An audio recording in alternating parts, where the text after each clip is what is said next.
ਸਤਨਾਮ ਵਾਹਿਗੁਰੂ। ਗੁਰੂ ਅਰਜਨ ਦੇਵ ਜੀ ਦਾ ਜਨਮ 15 ਅਪ੍ਰੈਲ 1563 ਈਸਵੀ ਨੂੰ ਪਿੰਡ ਗੋਇੰਦਵਾਲ, ਜ਼ਿਲ੍ਹਾ ਅੰਮ੍ਰਿਤਸਰ ਵਿੱਚ ਹੋਇਆ। ਉਹਨਾਂ ਦੀ ਮਾਤਾ ਬੀਬੀ ਭਾਨੀ ਗੁਰੂ ਅਮਰਦਾਸ ਜੀ ਦੀ ਛੋਟੀ ਸੁਪੁੱਤਰੀ ਸੀ ਅਤੇ ਪਿਤਾ ਗੁਰੂ ਰਾਮਦਾਸ ਜੀ ਸਨ, ਜਿਨ੍ਹਾਂ ਸ਼ਾਦੀ ਪਿੱਛੋਂ ਗੁਰੂ ਘਰ ਦੀ ਸੇਵਾ ਸੰਭਾਲੀ। ਗੁਰੂ ਅਰਜਨ ਦੇਵ ਜੀ ਵੀ ਉਹਨਾਂ ਨਾਲ ਗੁਰੂ ਘਰ ਵਿੱਚ ਖੇਡਦੇ ਰਹਿੰਦੇ। ਇਸ ਤਰ੍ਹਾਂ ਉਹਨਾਂ ਨੂੰ ਆਪਣੇ ਨਾਨੇ ਪਾਸੋਂ ਲਾਡ ਪਿਆਰ ਮਿਲਣ ਦੇ ਨਾਲ ਉਹਨਾਂ ਉੱਪਰ ਬਾਣੀ ਦਾ ਅਸਰ ਵੀ ਹੁੰਦਾ ਰਿਹਾ। ਗੁਰੂ ਅਮਰਦਾਸ ਜੀ ਨੇ ਗੁਰੂ ਅਰਜਨ ਦੇਵ ਜੀ ਦੀ ਵਿਦਿਆ ਵੱਲ ਧਿਆਨ ਦੇਣਾ ਸ਼ੁਰੂ ਕਰ ਦਿੱਤਾ। ਗੁਰਮੁਖੀ ਉਹਨਾਂ ਆਪ ਪੜ੍ਹਾਈ ਅਤੇ ਮਾਮਾ ਮੋਹਰੀ ਨੇ ਗਣਿਤ ਵਿਦਿਆ ਦਿੱਤੀ। ਦੇਵਨਾਗਰੀ ਉਹਨਾਂ ਪਿੰਡ ਦੇ ਪਾਂਦੇ ਪਾਸੋਂ ਸਿੱਖੀ। ਫਾਰਸੀ ਪਿੰਡ ਦੇ ਮੌਲਵੀ ਪਾਸੋਂ ਪੜ੍ਹੀ। ਸੰਸਕ੍ਰਿਤ ਦਾ ਗਿਆਨ ਪਿੰਡ ਦੇ ਪੰਡਿਤ ਬੇਨੀ ਪਾਸੋਂ ਪ੍ਰਾਪਤ ਕੀਤਾ। ਰਾਗ ਵਿਦਿਆ ਦੇ ਉਹ ਵੱਡੇ ਪਾਰਖੂ ਬਣੇ, ਜਿਨ੍ਹਾਂ ਗੁਰੂ ਗ੍ਰੰਥ ਸਾਹਿਬ ਦੀ ਬਾਣੀ ਨੂੰ ਰਾਗਾਂ ਵਿੱਚ ਵੰਡਿਆ ਅਤੇ ਆਪ ਰਾਗਾਂ ਵਿੱਚ ਬਾਣੀ ਰਚੀ। ਘੋੜਸਵਾਰੀ ਅਤੇ ਤੀਰ ਅੰਦਾਜ਼ੀ ਉਹਨਾਂ ਦੀ ਕਮਾਲ ਦੀ ਸੀ। ਗੁਰੂ ਰਾਮਦਾਸ ਜੀ ਨੇ ਗੁਰੂ ਅਰਜਨ ਦੇਵ ਜੀ ਨੂੰ ਯੋਗ ਜਾਣ ਕੇ 28 ਅਗਸਤ 1581 ਈਸਵੀ ਨੂੰ ਗੁਰਗੱਦੀ ਦੀ ਜ਼ਿੰਮੇਵਾਰੀ ਸੌਂਪ ਦਿੱਤੀ। 4 ਦਿਨਾਂ ਪਿੱਛੋਂ ਗੁਰੂ ਰਾਮਦਾਸ ਜੀ ਜੋਤੀ ਜੋਤ ਸਮਾ ਗਏ। ਕੁਝ ਲੋਕਾਂ ਵਿੱਚ ਇਹ ਭੁਲੇਖਾ ਹੈ ਕਿ ਸ਼ਸਤਰ ਵਿਦਿਆ ਤੇ ਜ਼ੋਰ ਸਿਰਫ 6ਵੇਂ ਪਾਤਸ਼ਾਹ ਜਾਂ 10ਵੇਂ ਪਾਤਸ਼ਾਹ ਨੇ ਹੀ ਦਿੱਤਾ, ਬਾਕੀ ਗੁਰੂ ਸਾਹਿਬਾਨ ਨੇ ਨਹੀਂ। ਪਰ ਅਸੀਂ ਜਾਣਿਆ ਗੁਰੂ ਅਰਜਨ ਦੇਵ ਜੀ ਵੀ ਘੋੜਸਵਾਰੀ ਅਤੇ ਤੀਰ ਅੰਦਾਜ਼ੀ ਵਿੱਚ ਨਿਪੁੰਨ ਸਨ ਅਤੇ ਉਹਨਾਂ ਦੀ ਸਿਖਲਾਈ ਤਾਂ ਗੁਰੂ ਅਮਰਦਾਸ ਜੀ ਅਤੇ ਗੁਰੂ ਰਾਮਦਾਸ ਜੀ ਦੀ ਦੇਖ-ਰੇਖ ਵਿੱਚ ਹੀ ਹੋਈ। ਸੋ ਸ਼ਸਤਰਾਂ ਦੀ ਅਹਿਮੀਅਤ ਸਿੱਖੀ ਵਿੱਚ ਸ਼ੁਰੂ ਤੋਂ ਹੀ ਹੈ।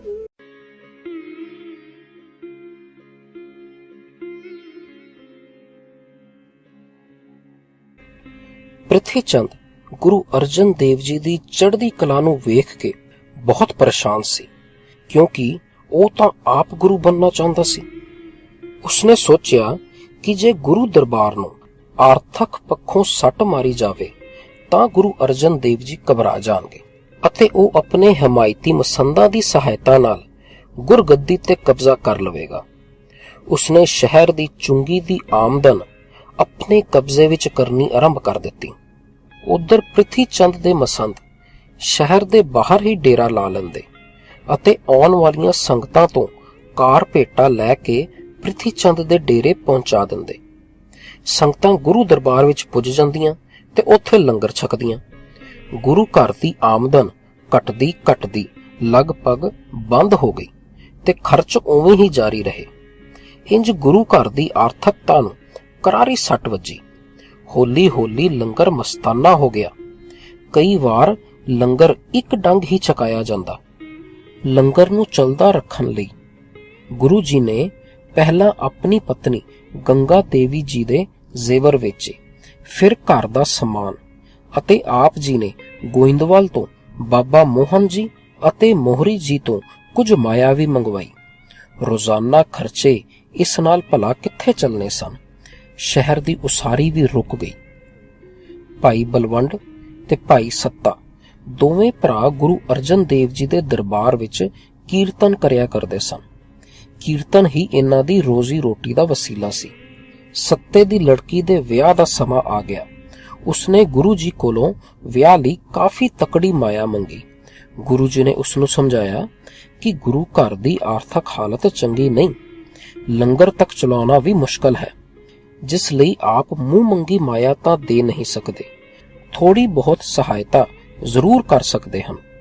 ਇਸ ਗੱਲ ਦਾ ਪਤਾ ਲੱਗਣ ਤੇ ਪ੍ਰਿਥੀ ਚੰਦ ਨੇ ਭਾਈ ਸੱਤਾ ਤੇ ਬਲਵੰਡ ਨੂੰ ਉਕਸਾਇਆ ਕਿ ਜੇ ਗੁਰੂ ਭੇਟਾ ਨਹੀਂ ਦੇ ਸਕਦਾ ਤਾਂ ਫਿਰ ਉੱਥੇ ਕੀਰਤਨ ਕਰਨ ਦਾ ਕੀ ਲਾਭ ਹੈ। ਪ੍ਰਿਥੀ ਚੰਦ ਦੀ ਚਾਲ ਚੱਲ ਗਈ। ਦੋਹਾਂ ਰਬਾਬੀਆਂ ਨੇ ਗੁਰੂ ਦਰਬਾਰ ਵਿੱਚ ਕੀਰਤਨ ਕਰਨ ਤੋਂ ਸਾਫ਼ ਇਨਕਾਰ ਕਰ ਦਿੱਤਾ। ਗੁਰੂ ਅਰਜਨ ਦੇਵ ਜੀ ਨੇ ਸਿੱਖਾਂ ਨੂੰ ਹੁਕਮ ਕੀਤਾ ਕਿ ਆਪ ਹੀ ਕੀਰਤਨ ਕਰਿਆ ਕਰੋ। ਗੁਰੂ ਜੀ ਆਪ ਵੀ ਕੀਰਤਨ ਦੀ ਗੁੜਤੀ ਵਿੱਚ ਪਲੇ ਸਨ। ਆਪ ਇੱਕ ਨਿਪੁੰਨ ਕੀਰਤਨੀਏ ਸਨ ਅਤੇ ਸਰੰਦੇ ਨਾਲ ਬਹੁਤ ਚੰਗਾ ਕੀਰਤਨ ਕਰਿਆ ਕਰਦੇ ਸਨ। ਸੋ ਸਿੱਖ ਅਤੇ ਗੁਰੂ ਜੀ ਆਪ ਹੀ ਕੀਰਤਨ ਕਰਨ ਲੱਗੇ। ਰਬਾਬੀਆਂ ਦੀ ਕੋਈ ਘਾਟ ਮਹਿਸੂਸ ਨਾ ਹੋਈ। ਇੰਜ ਪ੍ਰਿਥੀ ਚੰਦ ਅਤੇ ਉਸ ਦੇ ਹਿਮਾਇਤਾਂ ਦਾ ਇਹ ਵਾਰ ਖਾਲੀ ਗਿਆ। ਭਾਈ ਗੁਰਦਾਸ ਜੀ ਗੁਰਮਤਿ ਦੇ ਪ੍ਰਮੁੱਖ ਵਿਆਖਿਆਕਾਰ ਅਤੇ ਕਈ ਭਾਸ਼ਾਵਾਂ ਦੇ ਵਿਦਵਾਨ ਸਨ। ਆਪ ਜੀ ਨੂੰ ਗੁਰੂ ਰਾਮਦਾਸ ਜੀ ਨੇ ਧਰਮ ਪ੍ਰਚਾਰ ਕਰਨ ਲਈ ਉੱਤਰੀ ਭਾਰਤ ਵਿੱਚ ਭੇਜਿਆ ਹੋਇਆ ਸੀ। ਆਪ ਆਗਰੇ ਤੇ ਕਾਸ਼ੀ ਵਿੱਚ ਨਿਵਾਸ ਰੱਖ ਕੇ ਆਸ-ਪਾਸ ਦੇ ਇਲਾਕਿਆਂ ਵਿੱਚ ਧਰਮ ਪ੍ਰਚਾਰ ਦੀ ਸੇਵਾ ਨਿਭਾ ਰਹੇ ਸਨ। ਇਨ੍ਹਾਂ ਦਿਨਾਂ ਵਿੱਚ ਆਪ ਵਾਪਸ ਆ ਗਏ। ਰਸਤੇ ਵਿੱਚ ਗੋਇੰਦਵਾਲ ਵਿੱਚ ਬਾਬਾ ਮੋਹਨ ਤੇ ਬਾਬਾ ਮੋਹਰੀ ਜੀ ਤੋਂ ਉਹਨਾਂ ਨੂੰ ਪ੍ਰਿਥੀ ਚੰਦ ਦੀਆਂ ਸਾਜ਼ਿਸ਼ਾਂ ਤੇ ਲੰਗਰ ਦੀ ਦਸ਼ਾ ਦਾ ਪਤਾ ਲੱਗ ਗਿਆ ਸੀ। ਆਪ ਬੜੇ ਫਿਕਰਮੰਦ ਹੋਏ। ਬਾਬਾ ਬੁੱਢਾ ਜੀ ਤੇ ਹੋਰ ਮੁਖੀ ਸਿੱਖਾਂ ਨਾਲ ਵਿਚਾਰਾਂ ਕੀਤੀਆਂ। ਆਪ ਦੇ ਕਹਿਣ ਤੇ ਸਭ ਨੇ ਪ੍ਰਿਥੀ ਚੰਦ ਦੀ ਅਸਲੀਅਤ ਸੰਗਤਾਂ ਨੂੰ ਦੱਸਣ ਦਾ ਮਨ ਬਣਾ ਲਿਆ। ਸ਼ਹਿਰ ਦੇ ਬਾਹਰ ਵੱਖ-ਵੱਖ ਥਾਵਾਂ ਤੇ ਸਿੱਖਾਂ ਦੀਆਂ ਡਿਊਟੀਆਂ ਲਾ ਦਿੱਤੀਆਂ ਗਈਆਂ, ਜੋ ਆਉਣ ਵਾਲੀਆਂ ਸੰਗਤਾਂ ਨੂੰ ਸਮਝਾਉਂਦੇ ਕਿ ਪ੍ਰਿਥੀ ਚੰਦ ਕਿਵੇਂ ਉਹਨਾਂ ਦੀ ਕਾਰ ਭੇਟ ਨੂੰ ਆਪਣੇ ਕਬਜ਼ੇ ਵਿੱਚ ਕਰਕੇ ਗੁਰੂ ਘਰ ਦੀ ਆਰਥਕਤਾ ਨੂੰ ਸੱਟ ਮਾਰ ਰਿਹਾ ਹੈ। ਭਾਈ ਗੁਰਦਾਸ ਜੀ, ਬਾਬਾ ਬੁੱਢਾ ਜੀ ਤੇ ਹੋਰ ਸ਼ਰਧਾਲੂ ਸਿੱਖਾਂ ਦੇ ਯਤਨਾਂ ਸਦਕਾ ਸੰਗਤਾਂ ਨੂੰ ਅਸਲੀਅਤ ਦਾ ਪਤਾ ਲੱਗ ਗਿਆ ਤੇ ਉਹ ਕਾਰ ਭੇਟਾਂ ਸਿੱਧੀ ਗੁਰੂ ਦਰਬਾਰ ਵਿੱਚ ਪਹੁੰਚਾਉਣ ਲੱਗੀਆਂ ਜਾਂ ਗੁਰੂ ਜੀ ਦੁਆਰਾ ਨਿਯੁਕਤ ਸਿੱਖਾਂ ਨੂੰ ਦੇਣ ਲੱਗ ਪਈਆਂ। ਇੰਜ ਦਿਨਾਂ ਵਿੱਚ ਹੀ ਪਾਸਾ ਪਲਟ ਗਿਆ ਤੇ ਗੁਰੂ ਘਰ ਦੀ ਨਾਕਾਬੰਦੀ ਟੁੱਟ ਗਈ। ਇਹ ਨਾਕਾਬੰਦੀ ਅਕਤੂਬਰ 1581 ਤੋਂ ਅਪ੍ਰੈਲ 1582 ਤੱਕ ਜਾਰੀ ਰਹੀ ਸੀ। ਭਾਈ ਗੁਰਦਾਸ ਜੀ ਦੇ ਆਉਣ ਨਾਲ ਜਿੱਥੇ ਪ੍ਰਿਥੀ ਚੰਦ ਦੀ ਚਾਲ ਨਾਕਾਮ ਹੋ ਗਈ, ਉੱਥੇ ਰਬਾਬੀ ਸੱਤਾ ਤੇ ਬਲਵੰਡ ਦਾ ਭਰਮ ਜਾਲ ਵੀ ਟੁੱਟ ਗਿਆ। ਪ੍ਰਿਥੀ ਚੰਦ ਨੇ ਤਾਂ ਉਹਨਾਂ ਨੂੰ ਵਰਤਿਆ ਹੀ ਸੀ, ਇਸ ਲਈ ਉਹਨਾਂ ਦੀ ਧਨ ਨਾਲ ਕੋਈ ਸਹਾਇਤਾ ਨਾ ਕੀਤੀ। ਗੁਰੂ ਸਾਹਿਬ ਦੇ ਹੁਕਮ ਕਾਰਨ ਸਿੱਖ ਵੀ ਉਹਨਾਂ ਨੂੰ ਮੂੰਹ ਨਾ ਲਾਉਂਦੇ। ਰੋਜ਼ੀ ਰੋਟੀ ਦਾ ਹੋਰ ਕੋਈ ਵਸੀਲਾ ਤਾਂ ਹੈ ਨਹੀਂ ਸੀ। ਆਰਥਕ ਹਾਲਤ ਬਹੁਤ ਪਤਲੀ ਹੋ ਗਈ। ਜਦ ਰੋਟੀਓਂ ਆਤਰ ਹੋ ਗਏ ਤਾਂ ਲਾਹੌਰ ਦੇ ਇੱਕ ਸ਼ਰਧਾਲੂ ਸਿੱਖ ਭਾਈ ਲੱਦਾ ਜੀ ਪਾਸ ਗਏ। ਭਾਈ ਲੱਦਾ ਜੀ ਦੂਜਿਆਂ ਦੇ ਅਟਕੇ ਕੰਮ ਸਵਾਰਨ ਲਈ ਹਮੇਸ਼ਾ ਹੀ ਤਿਆਰ ਰਹਿੰਦੇ ਸਨ। ਇਸੇ ਲਈ ਸਿੱਖ ਸੰਗਤਾਂ ਵਿੱਚ ਆਪ ਭਾਈ ਲੱਦਾ ਪਰਉਪਕਾਰੀ ਕਰਕੇ ਜਾਣੇ ਜਾਂਦੇ ਸਨ। ਰਬਾਬੀਆਂ ਦੀ ਦਸ਼ਾ ਵੇਖ ਕੇ ਉਹਨਾਂ ਦੇ ਮਨ ਵਿੱਚ ਰਹਿਮ ਆ ਗਿਆ। ਭਾਈ ਸੱਤਾ ਤੇ ਬਲਵੰਡ ਨੂੰ ਨਾਲ ਲੈ ਕੇ ਅੰਮ੍ਰਿਤਸਰ ਆ ਗਏ ਤੇ ਗੁਰੂ ਦਰਬਾਰ ਵਿੱਚ ਬੇਨਤੀ ਕੀਤੀ ਕਿ ਹੇ ਸੱਚੇ ਪਾਤਸ਼ਾਹ, ਹੁਣ ਇਹਨਾਂ ਨੂੰ ਕਾਫੀ ਸਜ਼ਾ ਮਿਲ ਚੁੱਕੀ ਹੈ। ਇਹ ਰੋਟੀਓਂ ਵੀ ਆਤਰ ਹੋ ਗਏ ਹਨ, ਆਪਣੇ ਕੀਤੇ ਲਈ ਸ਼ਰਮਸਾਰ ਹਨ ਅਤੇ ਆਪ ਜੀ ਤੋਂ ਖਿਮਾ ਮੰਗਣ ਆਏ ਹਨ। ਕਿਰਪਾ ਕਰਕੇ ਇਹਨਾਂ ਨੂੰ ਮਾਫ ਕਰ ਦਿਓ ਅਤੇ ਫਿਰ ਤੋਂ ਗੁਰੂ ਦਰਬਾਰ ਵਿੱਚ ਕੀਰਤਨ ਕਰਨ ਦੀ ਆਗਿਆ ਦਿਓ। ਸਤਿਗੁਰੂ ਜੀ ਨੇ ਬੇਨਤੀ ਮੰਨ ਲਈ। ਜਦੋਂ ਸੱਤੇ ਤੇ ਬਲਵੰਡ ਨੂੰ ਮਾਫੀ ਮਿਲ ਗਈ ਤਾਂ ਉਹਨਾਂ ਨੇ ਗੁਰੂ ਉਪਮਾ ਵਿੱਚ 8 ਪੌੜੀਆਂ ਦੀ ਇੱਕ ਵਾਰ ਲਿਖੀ ਅਤੇ ਗੁਰੂ ਦਰਬਾਰ ਵਿੱਚ ਸੁਣਾਈ। ਇਸ ਵਾਰ ਦੀਆਂ ਪਹਿਲੀਆਂ 3 ਪੌੜੀਆਂ ਭਾਈ ਬਲਵੰਡ ਜੀ ਦੀਆਂ ਹਨ ਤੇ ਆਖਰੀ 5 ਪੌੜੀਆਂ ਭਾਈ ਸੱਤਾ ਜੀ ਦੀਆਂ ਹਨ। ਇਸ ਵਾਰ ਵਿੱਚ ਸਾਰੇ 5 ਸਤਿਗੁਰਾਂ ਦੀ ਉਸਤਤ ਕੀਤੀ ਹੋਈ ਹੈ। ਰਾਮਕਲੀ ਰਾਗ ਵਿੱਚ ਉਚਾਰੀ ਇਹ ਵਾਰ ਗੁਰੂ ਅਰਜਨ ਦੇਵ ਜੀ ਨੇ ਸ੍ਰੀ ਗੁਰੂ ਗ੍ਰੰਥ ਸਾਹਿਬ ਵਿੱਚ ਵੀ ਦਰਜ ਕਰ ਦਿੱਤੀ। ਗੁਰੂ ਘਰ ਦੇ ਵਿਰੁੱਧ ਪ੍ਰਿਥੀ ਚੰਦ ਦੀ ਅਗਵਾਈ ਵਿੱਚ ਜਾਤ ਅਭਿਮਾਨੀ ਲੋਕਾਂ ਦੀਆਂ ਸਾਜ਼ਿਸ਼ਾਂ ਦੀ ਨਾਕਾਮੀ ਦੀ ਇਹ ਇੱਕ ਅਟਲ ਯਾਦਗਾਰ ਹੈ। ਕਿਸੇ ਵੀ ਲਹਿਰ ਨੂੰ ਮਜ਼ਬੂਤੀ ਨਾਲ ਚਲਾਉਣ ਲਈ ਉਸ ਦੀ ਆਰਥਿਕਤਾ ਦਾ ਮਜ਼ਬੂਤ ਹੋਣਾ ਬਹੁਤ ਜ਼ਰੂਰੀ ਹੈ। ਪ੍ਰਿਥੀ ਚੰਦ ਦੁਆਰਾ ਕੀਤੀ ਗਈ ਨਾਕਾਬੰਦੀ ਨੇ ਇਹ ਗੱਲ ਪ੍ਰਗਟ ਕਰ ਦਿੱਤੀ ਸੀ ਕਿ ਆਰਥਿਕ ਪੱਖੋਂ ਕਮਜ਼ੋਰ ਹੋਣ ਨਾਲ ਲਹਿਰ ਬਹੁਤ ਕਮਜ਼ੋਰ ਹੋ ਜਾਂਦੀ ਹੈ ਅਤੇ ਕਈ ਅਤ ਜ਼ਰੂਰੀ ਕੰਮ ਵੀ ਰੁਕ ਜਾਂਦੇ ਹਨ। ਅੱਜ ਲੋੜ ਹੈ ਪੰਥ ਤੇ ਕਾਬਜ਼ ਹੋਏ ਪ੍ਰਿਥੀ ਚੰਦਾਂ ਨੂੰ ਪਛਾਣਨ ਦੀ, ਜਿਨ੍ਹਾਂ ਨੇ ਪੰਥ ਦੇ ਸਾਰੇ ਸਰਮਾਏ ਦੀ ਨਾਕਾਬੰਦੀ ਕੀਤੀ ਹੋਈ ਹੈ ਤੇ ਇਹ ਸਾਰਾ ਪੈਸਾ ਸੰਗਮਰਮਰ, ਇਮਾਰਤਾਂ ਤੇ ਆਪਣੇ ਰਾਜਨੀਤਿਕ ਫਾਇਦੇ ਵਾਸਤੇ ਵਿਅਰਥ ਕਰ ਰਹੇ ਹਨ। ਸਿੱਖ ਸੰਗਤਾਂ ਨੂੰ ਅਕਲ ਦੇ ਨਾਲ ਦਾਨ ਕਰਨਾ ਚਾਹੀਦਾ ਹੈ ਤਾਂ ਕਿ ਪੰਥ ਦਾ ਪੈਸਾ ਗਰੀਬ ਦੇ ਭਲੇ ਤੇ ਸਿੱਖੀ ਦੇ ਪ੍ਰਚਾਰ ਵਾਸਤੇ ਹੀ ਇਸਤੇਮਾਲ ਹੋਵੇ।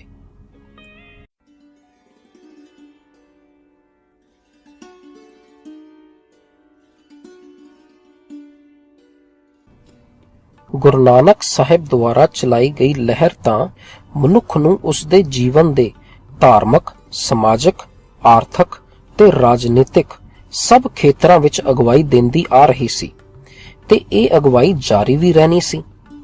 ਇਸ ਲਈ ਜਿੱਥੇ ਲੋਕ ਸ਼ਕਤੀ ਦੀ ਲੋੜ ਸੀ, ਉੱਥੇ ਬੇਅੰਤ ਮਾਇਆ ਦੀ ਲੋੜ ਸੀ। ਗੁਰੂ ਜੀ ਨੇ ਸਿੱਖੀ ਦਾ ਕੇਂਦਰੀ ਸ਼ਹਿਰ ਗੁਰੂ ਕਾ ਚੱਕ ਅੰਮ੍ਰਿਤਸਰ ਬਣਾਉਣਾ ਆਰੰਭ ਕੀਤਾ ਹੋਇਆ ਸੀ। ਉਸ ਲਈ ਵੀ ਲੱਖਾਂ ਰੁਪਇਆਂ ਦੀ ਲੋੜ ਸੀ। ਇਨ੍ਹਾਂ ਸਾਰੀਆਂ ਗੱਲਾਂ ਨੂੰ ਧਿਆਨ ਵਿੱਚ ਰੱਖਦਿਆਂ ਹੋਇਆਂ ਗੁਰੂ ਜੀ ਨੇ ਸੰਗਤਾਂ ਨੂੰ ਹੁਕਮ ਕੀਤਾ ਕਿ ਹਰੇਕ ਸਿੱਖ ਪਰਿਵਾਰ ਆਪਣੀ ਕਮਾਈ ਦਾ 10ਵਾਂ ਹਿੱਸਾ ਸਾਂਝੇ ਕੌਮੀ ਕਾਰਜਾਂ ਲਈ ਗੁਰੂ ਗੋਲਕ ਜਾਂ ਕੌਮੀ ਖਜ਼ਾਨੇ ਵਿੱਚ ਭੇਜਿਆ ਕਰੇ।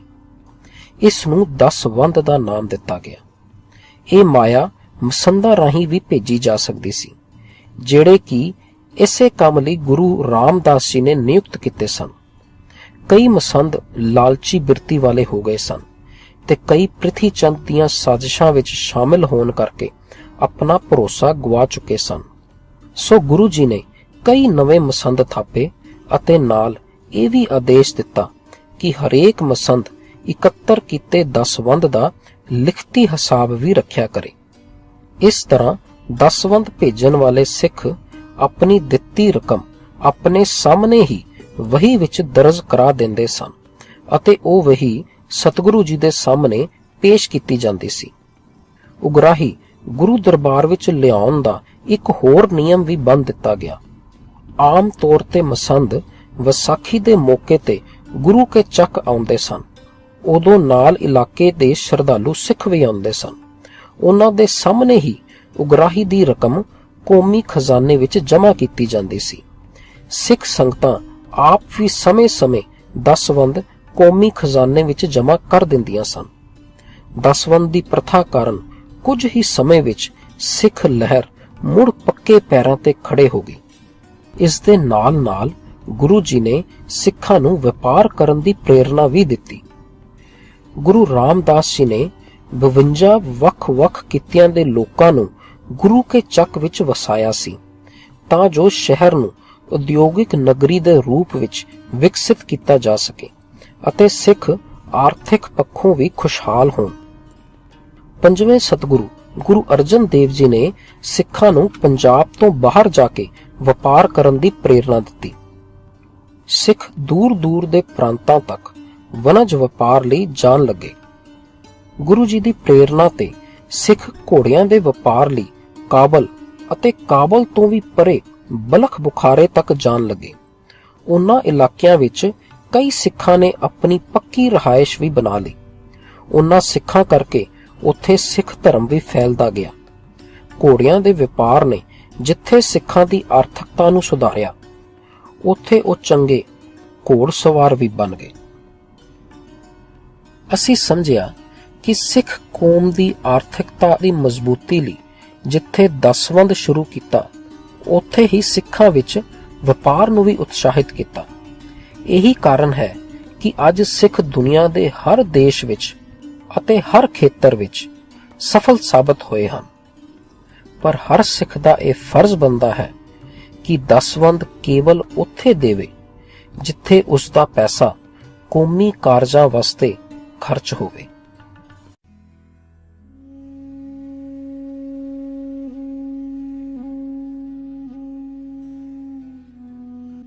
ਜਿਉਂ-ਜਿਉਂ ਸਿੱਖਾਂ ਦੀ ਆਰਥਿਕਤਾ ਮਜ਼ਬੂਤ ਹੁੰਦੀ ਗਈ, ਗੁਰੂ ਜੀ ਨੇ ਗੁਰੂ ਕਾ ਚੱਕ ਭਾਵ ਅੰਮ੍ਰਿਤਸਰ ਦੀ ਉਸਾਰੀ ਵੱਲ ਵਿਸ਼ੇਸ਼ ਧਿਆਨ ਦਿੱਤਾ।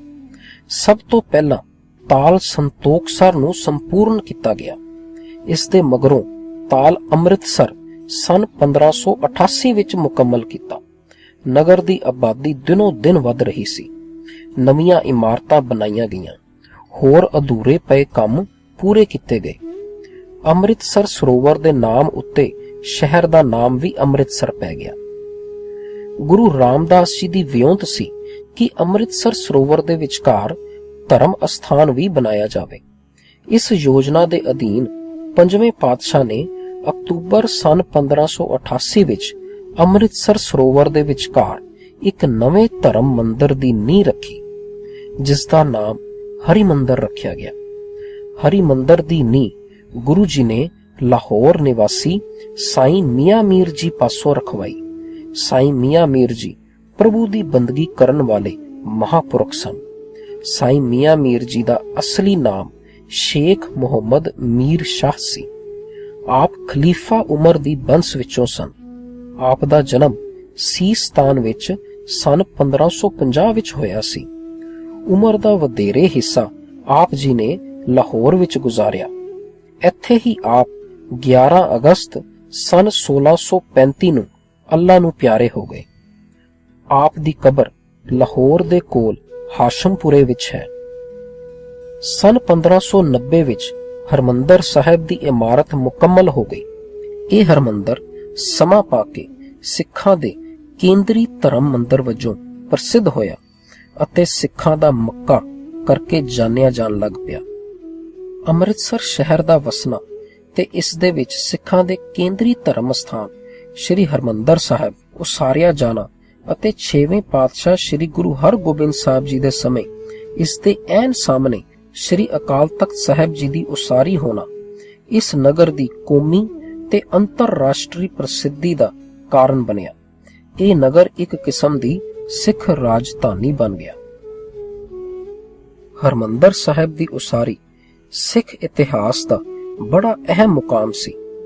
ਸਿੱਖਾਂ ਦੀ ਆਪਣੀ ਵੱਖਰੀ ਧਾਰਮਿਕ ਰਚਨਾ ਗੁਰਬਾਣੀ, ਸਿੱਖ ਪ੍ਰਭਾਵੀ ਨਗਰ ਜਿਵੇਂ ਗੋਇੰਦਵਾਲ, ਅੰਮ੍ਰਿਤਸਰ ਤੇ ਹੁਣ ਹਰਮੰਦਰ ਸਾਹਿਬ ਇੱਕ ਕੇਂਦਰੀ ਧਰਮ ਸਥਾਨ ਵਜੋਂ ਉਭਰਿਆ, ਜਿਸ ਦੇ ਨਾਲ ਸਿੱਖ ਪੂਰੀ ਤਰ੍ਹਾਂ ਨਾਲ ਇੱਕ ਵੱਖਰੀ ਕੌਮ ਵਜੋਂ ਉਜਾਗਰ ਹੋਏ।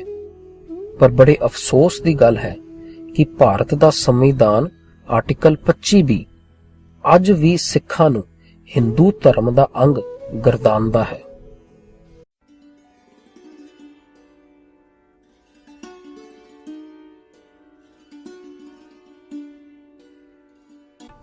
ਸਨ 1590 ਦੇ ਆਰੰਭ ਵਿੱਚ ਹਰਮੰਦਰ ਸਾਹਿਬ ਦੀ ਇਮਾਰਤ ਮੁਕੰਮਲ ਹੋ ਗਈ ਤੇ ਕੁਝ ਸਮੇਂ ਮਗਰੋਂ ਗੁਰੂ ਅਰਜਨ ਦੇਵ ਜੀ ਮਾਝੇ ਤੇ ਦੁਆਬੇ ਵਿੱਚ ਪ੍ਰਚਾਰ ਕਰਨ ਲਈ ਤੁਰ ਪਏ। ਪਹਿਲਾਂ ਭਾਈ ਹੰਦਾਲ ਜੀ ਦੇ ਨਗਰ ਜੰਡਿਆਲੇ ਗਏ। ਇੱਥੋਂ ਪਿੰਡ ਖਾਰ ਗਏ। ਆਲੇ ਦੁਆਲੇ ਦੇ ਪਿੰਡਾਂ ਤੋਂ ਜ਼ਮੀਨ ਖਰੀਦ ਕੇ ਤਰਨ ਤਾਰਨ ਨਗਰ ਦੀ ਨੀਂਹ ਰੱਖੀ। ਇੱਥੇ ਇੱਕ ਵੱਡਾ ਸਰੋਵਰ ਬਣਾਉਣਾ ਵੀ ਆਰੰਭ ਕਰ ਦਿੱਤਾ। ਤਰਨ ਤਾਰਨ ਦਾ ਨਗਰ ਬਣਨਾ ਸਖੀ ਸਰਵਰੀਆਂ ਦੇ ਰਸੂਖ ਉੱਤੇ ਭਾਰੀ ਚੋਟ ਸੀ। ਸ਼ੇਖ ਫਤਿਹ ਦੀ ਗੱਦੀ ਵਾਲੇ ਵੀ ਅਵੇਸਲੇ ਨਹੀਂ ਸਨ ਬੈਠੇ। ਜਦੋਂ ਸਰੋਵਰ ਨੂੰ ਪੱਕਾ ਕਰਨ ਲਈ ਇੱਟਾਂ ਦੇ ਆਵੇ ਪਕਾਏ ਗਏ ਤਾਂ ਇਹਨਾਂ ਦੀ ਸ਼ਹਿ ਤੇ ਉਸ ਇਲਾਕੇ ਦੇ ਇੱਕ ਮੁਸਲਮਾਨ ਹਾਕਮ ਨੂਰਦੀਨ ਦੇ ਪੁੱਤਰ ਅਮੀਰਦੀਨ ਨੇ ਉਹ ਸਾਰੀਆਂ ਇੱਟਾਂ ਜ਼ੋਰ ਧੱਕੇ ਨਾਲ ਆਪਣੇ ਬਾਪ ਦੇ ਨਾਂ ਤੇ ਬਣ ਰਹੀ ਸਰਾਂ ਨੂੰ ਲਵਾ ਲਈਆਂ। ਸਰਵਰੀਆਂ ਦੀਆਂ ਅਜਿਹੀਆਂ ਹਰਕਤਾਂ ਦੇ ਹੁੰਦਿਆਂ ਹੋਇਆਂ ਵੀ ਸਿੱਖੀ ਦਾ ਇਹ ਨਵਾਂ ਪ੍ਰਚਾਰ ਕੇਂਦਰ ਦਿਨੋਂ ਦਿਨ ਤਰੱਕੀ ਕਰਦਾ ਗਿਆ। ਤਰਨ ਤਾਰਨ ਵਿੱਚ ਗੁਰੂ ਜੀ ਨੇ ਪਹਿਲਾ ਕੋੜੀ ਘਰ ਵੀ ਬਣਵਾਇਆ। ਤਰਨ ਤਾਰਨ ਦੀ ਉਸਾਰੀ ਸਮੇਂ ਗੁਰੂ ਜੀ ਖਡੂਰ ਅਤੇ ਗੋਇੰਦਵਾਲ ਤੱਕ ਆਲੇ ਦੁਆਲੇ ਦੇ ਸਭ ਪਿੰਡਾਂ ਵਿੱਚ ਪ੍ਰਚਾਰ ਕਰਦੇ ਰਹੇ। ਆਪ ਜੀ ਸਰਹਾਲੀ, ਭੈਣੀ, ਖਾਨਪੁਰ ਆਦਿ ਪਿੰਡਾਂ ਵਿੱਚ ਵੀ ਗਏ। ਇੱਥੋਂ ਸਤਿਗੁਰੂ ਜੀ ਬਿਆਸਾ ਪਾਰ ਕਰਕੇ ਦੁਆਬੇ ਵਿੱਚ ਆ ਗਏ। ਦੁਆਬੇ ਵਿੱਚ ਉਦੋਂ ਸਖੀ ਸਰਵਰੀਆਂ ਦਾ ਕਾਫੀ ਜ਼ੋਰ ਸੀ। ਸਖੀ ਸਰਵਰੀਆਂ ਦੇ ਪ੍ਰਚਾਰ ਨੂੰ ਠੱਲ ਪਾਉਣ ਲਈ ਤੇ ਗੁਰੂ ਨਾਨਕ ਸਾਹਿਬ ਦੇ ਮਤ ਨੂੰ ਫੈਲਾਉਣ ਲਈ ਗੁਰੂ ਜੀ ਨੇ ਦੁਆਬੇ ਵਿੱਚ ਸਿੱਖ ਪ੍ਰਭਾਵੀ ਨਗਰ ਵਸਾਉਣ ਦਾ ਫੈਸਲਾ ਕੀਤਾ। ਸਨ 1593 ਵਿੱਚ ਆਪ ਨੇ ਕਰਤਾਰਪੁਰ, ਜੋ ਜ਼ਿਲ੍ਹਾ ਜਲੰਧਰ ਵਿੱਚ ਹੈ, ਉਸ ਦੀ ਨੀਂਹ ਰੱਖੀ। ਇੱਕ ਖੂਹ ਵੀ ਲਵਾਇਆ ਜਿਸ ਦਾ ਨਾਮ ਗੰਗਸਰ ਰੱਖਿਆ। ਅਨੇਕਾਂ ਲੋਕ ਸਖੀ ਸਰਵਰ ਮਤ ਤਿਆਗ ਕੇ ਸਿੱਖ ਸੱਜ ਗਏ। 4 ਕੁ ਸਾਲ ਧਰਮ ਪ੍ਰਚਾਰ ਕਰਨ ਮਗਰੋਂ ਸਤਿਗੁਰੂ ਜੀ ਵਾਪਸ ਅੰਮ੍ਰਿਤਸਰ ਆ ਗਏ। ਦੁਆਬੇ ਤੋਂ ਵਾਪਸ ਆ ਕੇ ਕੁਝ ਦਿਨ ਹੀ ਅੰਮ੍ਰਿਤਸਰ ਵਿੱਚ ਆਰਾਮ ਕੀਤਾ। ਫਿਰ ਸਨ 1594 ਵਿੱਚ ਅੰਮ੍ਰਿਤਸਰ ਤੋਂ ਲਹਿੰਦੇ ਪਾਸੇ 4 ਕੁ ਮੀਲਾਂ ਦੀ ਵਿੱਥ ਤੇ ਵਡਾਲੀ ਨਾਮ ਦਾ ਨਗਰ ਹੈ। ਵਡਾਲੀ ਪੱਕਾ ਡੇਰਾ ਰੱਖਿਆ ਤੇ ਦੂਰ ਦੂਰ ਪ੍ਰਚਾਰ ਕਰਨ ਜਾਂਦੇ ਰਹੇ। ਇਨ੍ਹਾਂ ਹੀ ਦਿਨਾਂ ਵਿੱਚ ਪੰਜਾਬ ਵਿੱਚ ਬੜਾ ਕਾਲ ਪਿਆ। ਖੂਹਾਂ ਤੋਂ ਪਾਣੀ ਮੁੱਕ ਗਿਆ। ਇਸ ਕਰਕੇ ਫਸਲਾਂ ਵੀ ਨਾ ਹੋ ਸਕੀਆਂ, ਕਿਉਂਕਿ ਪਾਣੀ ਦਾ ਹੋਰ ਕੋਈ ਸਾਧਨ ਤਾਂ ਹੈ ਨਹੀਂ ਸੀ। ਕਾਲ ਦੇ ਕਾਰਨ ਬਿਮਾਰੀਆਂ ਵੀ ਬਹੁਤ ਫੈਲਦੀਆਂ ਹਨ। ਗੁਰੂ ਅਰਜਨ ਦੇਵ ਜੀ ਬਿਪਤਾ ਦੇ ਇਸ ਸਮੇਂ ਪਿੰਡ ਪਿੰਡ ਪਹੁੰਚੇ, ਲੋਕਾਂ ਨੂੰ ਟਾਰਸ ਦਿੱਤੀ, ਦੁਆ ਦਾਰੂ ਕੀਤਾ ਅਤੇ ਜ਼ਰੂਰੀ ਵਸਤਾਂ ਦਾ ਪ੍ਰਬੰਧ ਵੀ ਕੀਤਾ। ਸਿੱਖ ਸੰਗਤਾਂ ਨੇ ਕਾਲ ਪੀੜਤਾਂ ਦੀ ਜਿੰਦ ਜਾਨ ਨਾਲ ਸੇਵਾ ਕੀਤੀ। ਪਹਿਲਾਂ ਦਸਵੰਧ ਦੀ ਮਾਇਆ ਅੰਮ੍ਰਿਤਸਰ ਸ਼ਹਿਰ ਦੀ ਉਸਾਰੀ, ਸਰੋਵਰਾਂ ਅਤੇ ਹਰਮੰਦਰ ਸਾਹਿਬ ਦੀ ਤਿਆਰੀ ਲਈ ਖਰਚ ਹੁੰਦੀ ਸੀ। ਹੁਣ ਉਹ ਕਾਲ ਪੀੜਤਾਂ ਦੀ ਸਹਾਇਤਾ ਲਈ ਖਰਚ ਹੋਣ ਲੱਗ ਪਈ। ਪਾਣੀ ਦੀ ਕਿੱਲਤ ਵਾਲੇ ਇਲਾਕਿਆਂ ਵਿੱਚ ਆਪਨੇ ਖੂਹ ਲਗਵਾਏ।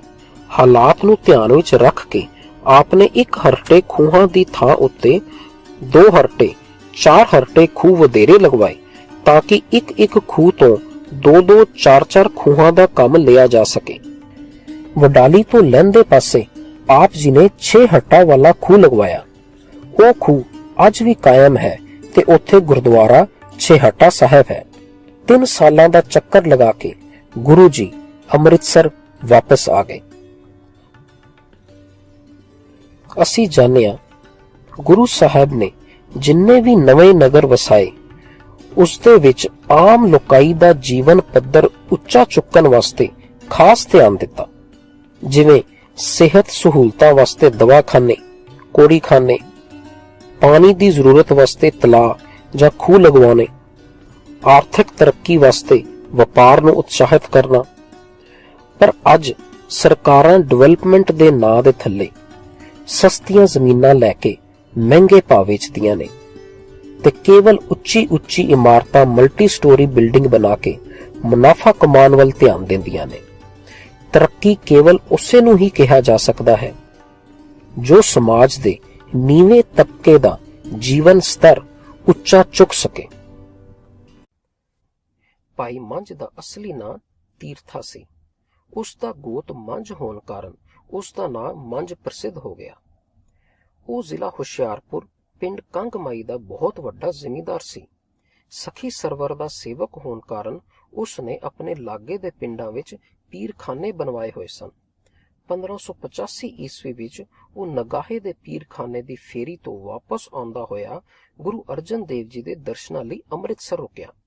ਉਸ ਨੇ ਸਿੱਖਾਂ ਨੂੰ ਸੰਗਤ ਦੀ ਸੇਵਾ ਕਰਦੇ ਹੋਏ ਦੇਖ ਕੇ ਗੁਰੂ ਜੀ ਪਾਸ ਬੇਨਤੀ ਕੀਤੀ ਕਿ ਉਸ ਨੂੰ ਵੀ ਉਹ ਆਪਣਾ ਸਿੱਖ ਬਣਾ ਲੈਣ। ਗੁਰੂ ਜੀ ਨੇ ਕਿਹਾ, ਤੂੰ ਸਖੀ ਸਰਵਰ ਨੂੰ ਆਪਣਾ ਪੀਰ ਬਣਾਇਆ ਹੋਇਆ ਹੈ। ਸਿੱਖ ਬਣਨ ਲਈ ਤੈਨੂੰ ਪਹਿਲਾਂ ਉਸ ਨੂੰ ਤਿਆਗਣਾ ਪਵੇਗਾ। ਸਿੱਖੀ ਉੱਤੇ ਸਿੱਖੀ ਨਹੀਂ ਟਿਕਦੀ। ਭਾਈ ਮੰਝ ਨੇ ਆਪਣੇ ਪਿੰਡ ਜਾ ਕੇ ਗੁਰੂ ਜੀ ਦੇ ਹੁਕਮ ਦੀ ਪਾਲਣਾ ਕਰਦੇ ਹੋਏ ਆਪਣੇ ਘਰ ਵਿੱਚੋਂ ਪੀਰਖਾਨਾ ਢਾਹ ਦਿੱਤਾ। ਉਸ ਦੇ ਇਸ ਤਰ੍ਹਾਂ ਕਰਨ ਨਾਲ ਉਸ ਦੇ ਪਿੰਡ ਦੇ ਲੋਕੀ ਉਸ ਦਾ ਸਾਥ ਛੱਡ ਗਏ, ਜਿਸ ਨਾਲ ਉਸ ਦੀ ਚੌਧਰ ਚਲੀ ਗਈ। ਘਰ ਵਿੱਚ ਗਰੀਬੀ ਆ ਗਈ, ਪਰ ਉਸ ਦਾ ਮਨ ਸਦਾ ਪਰਮਾਤਮਾ ਦੇ ਭਾਣੇ ਵਿੱਚ ਆਨੰਦ ਮਾਣਨ ਲੱਗਾ। ਇੱਕ ਵਾਰੀ ਫਿਰ ਭਾਈ ਮੰਝ ਗੁਰੂ ਅਰਜਨ ਦੇਵ ਜੀ ਦੇ ਦਰਸ਼ਨਾਂ ਲਈ ਅੰਮ੍ਰਿਤਸਰ ਹਾਜ਼ਰ ਹੋਇਆ। ਉਹ ਵੀ ਬਾਕੀ ਸਿੱਖ ਸੰਗਤਾਂ ਦੀ ਤਰ੍ਹਾਂ ਜੰਗਲ ਵਿੱਚੋਂ ਲੱਕੜਾਂ ਕੱਟ ਕੇ ਲਿਆਉਣ ਦੀ ਸੇਵਾ ਕਰਨ ਲੱਗਾ। ਇੱਕ ਦਿਨ ਭਾਈ ਮੰਝ ਲੱਕੜਾਂ ਦੀ ਗੰਢ ਸਿਰ ਉੱਪਰ ਰੱਖੀ ਜੰਗਲ ਤੋਂ ਵਾਪਸ ਆ ਰਿਹਾ ਸੀ। ਰਸਤੇ ਵਿੱਚ ਬਹੁਤ ਜ਼ੋਰ ਦੀ ਹਨੇਰੀ ਆਈ। ਰਸਤਾ ਨਜ਼ਰ ਆਉਣੋਂ ਬੰਦ ਹੋ ਗਿਆ। ਹਵਾ ਦੇ ਜ਼ੋਰ ਨਾਲ ਭਾਈ ਮੰਝ ਇੱਕ ਖੂਹ ਵਿੱਚ ਡਿੱਗ ਗਿਆ। ਉਸਨੇ ਖੂਹ ਵਿੱਚ ਡਿੱਗੀਆਂ ਹੋਈਆਂ ਵੀ ਲੱਕੜਾਂ ਦੀ ਗੰਢ ਸਿਰ ਉੱਪਰੋਂ ਪਾਣੀ ਵਿੱਚ ਨਾ ਡਿੱਗਣ ਦਿੱਤੀ, ਤਾਂ ਜੋ ਲੱਕੜਾਂ ਪਾਣੀ ਵਿੱਚ ਡਿੱਗ ਕੇ ਗਿੱਲੀਆਂ ਨਾ ਹੋ ਜਾਣ ਅਤੇ ਸੰਗਤਾਂ ਨੂੰ ਅੱਗ ਜਲਾਉਣ ਵਿੱਚ ਕੋਈ ਤਕਲੀਫ ਪੇਸ਼ ਆਵੇ। ਉਸਨੇ ਆਪਣਾ ਮਨ ਬਾਣੀ ਪੜ੍ਹਨ ਵਿੱਚ ਲਗਾਈ ਰੱਖਿਆ। ਲੰਗਰ ਦੀਆਂ ਸੰਗਤਾਂ ਨੂੰ ਹਨੇਰਾ ਹੋਣ ਤੋਂ ਬਾਅਦ ਵੀ ਭਾਈ ਮੰਝ ਲੱਕੜਾਂ ਲੈ ਕੇ ਵਾਪਸ ਆਇਆ ਨਜ਼ਰ ਨਾ ਆਇਆ ਤਾਂ ਸੰਗਤ ਉਸ ਦੀ ਭਾਲ ਵਿੱਚ ਜੰਗਲ ਵੱਲ ਉਸ ਨੂੰ ਆਵਾਜ਼ਾਂ ਦਿੰਦੀ ਚੱਲ ਪਈ। ਰਸਤੇ ਵਿੱਚ ਸੰਗਤ ਜਦੋਂ ਖੂਹ ਕੋਲ ਪੁੱਜੀ ਤਾਂ ਉਹਨਾਂ ਨੂੰ ਭਾਈ ਮੰਝ ਦੀ ਆਵਾਜ਼ ਖੂਹ ਵਿੱਚੋਂ ਸੁਣਾਈ ਦਿੱਤੀ। ਸੰਗਤਾਂ ਨੇ ਖੂਹ 'ਚ ਰੱਸਾ ਲਮਕਾ ਕੇ ਕਿਹਾ, ਭਾਈ ਮੰਝ ਜੀ, ਰੱਸਾ ਫੜ ਕੇ ਉੱਪਰ ਚੜ੍ਹ ਆਵੋ। ਅੱਗੋਂ ਖੂਹ ਵਿੱਚੋਂ ਭਾਈ ਮੰਝ ਨੇ ਕਿਹਾ, ਪਹਿਲਾਂ ਇਹ ਸੁੱਕੀਆਂ ਲੱਕੜਾਂ ਦੀ ਗੰਢ ਨੂੰ ਬਾਹਰ ਖਿੱਚ ਲਵੋ, ਫਿਰ ਮੈਂ ਆ ਜਾਵਾਂਗਾ। ਭਾਈ ਮੰਝ ਦੇ ਬਾਹਰ ਨਿਕਲਣ ਤੱਕ ਗੁਰੂ ਅਰਜਨ ਦੇਵ ਜੀ ਵੀ ਉਸ ਖੂਹ ਉੱਪਰ ਪੁੱਜ ਗਏ। ਭਾਈ ਮੰਝ ਦੀ ਸਿੱਖੀ ਵਿੱਚ ਭਰੋਸਾ ਦੇਖ ਕੇ ਗੁਰੂ ਸਾਹਿਬ ਬਹੁਤ ਖੁਸ਼ ਹੋਏ ਅਤੇ ਉਹਨਾਂ ਨੂੰ ਸਿੱਖੀ ਦਾ ਪ੍ਰਚਾਰਕ ਥਾਪਿਆ। ਅਸੀਂ ਸਮਝਿਆ ਕਿ ਜਦੋਂ ਭਾਈ ਮੰਝ ਨੇ ਸਿੱਖੀ ਦੀ ਦਾਤ ਪ੍ਰਾਪਤ ਕਰਨ ਵਾਸਤੇ ਪੀਰਖਾਨਾ ਢਾਹ ਦਿੱਤਾ ਤੇ ਉਹਨਾਂ ਨੂੰ ਸਮਾਜ ਅਤੇ ਬਰਾਦਰੀ ਦਾ ਬਹੁਤ ਵਿਰੋਧ ਝੱਲਣਾ ਪਿਆ। ਪਰ ਭਾਈ ਮੰਝ ਨੇ ਸਿੱਖੀ ਦੀ ਦਾਤ ਨੂੰ ਸਭ ਤੋਂ ਉੱਤਮ ਜਾਣਿਆ। ਪਰ ਅੱਜ ਜਦੋਂ ਸਿੱਖ ਅਖਵਾਉਂਦੇ ਪੀਰਾਂ ਦੀਆਂ ਦਰਗਾਹਾਂ ਵਿੱਚ ਲਾਈਨਾਂ ਬਣਾ ਕੇ ਖੜੇ ਨਜ਼ਰ ਆਉਂਦੇ ਹਨ ਤਾਂ ਬੜਾ ਅਫਸੋਸ ਹੁੰਦਾ ਹੈ। ਇਹਨਾਂ ਨੂੰ ਕਦੋਂ ਸਮਝ ਪਵੇਗੀ ਕਿ ਸਿੱਖੀ ਉੱਤੇ ਸਿੱਖੀ ਨਹੀਂ ਟਿਕਦੀ।